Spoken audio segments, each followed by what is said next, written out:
Kaya pala ganito ang naging resulta ng kapalaran ko. Kasi alam ng Diyos na kaya ko.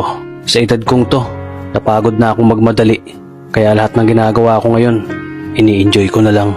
Siguro sa dami na rin ng aking pinagdaanan, napagtanto ko na ang buhay ay mas malawak at mas mahiwaga pa sa mga problemang dumarating sa buhay natin.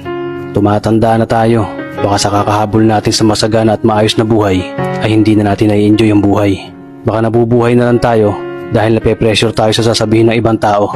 Marami na rin akong mga naging maling desisyon sa buhay, pero lahat yun nagsilbing aral sa akin at natuto ako sa mga pagkakamali ko. May mga taong sobra nating mamahalin at bibigyan ng halaga, pero ibabalik lang sa atin ay kabiguan at matinding trauma.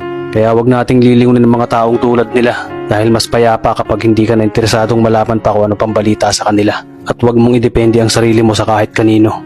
Tandaan mo, kahit sarili mong anino, iiwan ka din nito kapag madilim na ang paligid mo.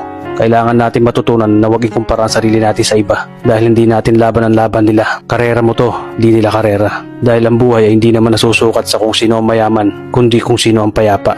Kaya galingan mo lang palagi tol dahil napakaraming tao mapanghusga, hihilahin ka pababa. At lagi mo tong tatandaan na makakatanggap ka lang ng papuri mula sa kanila kapag patay ka na.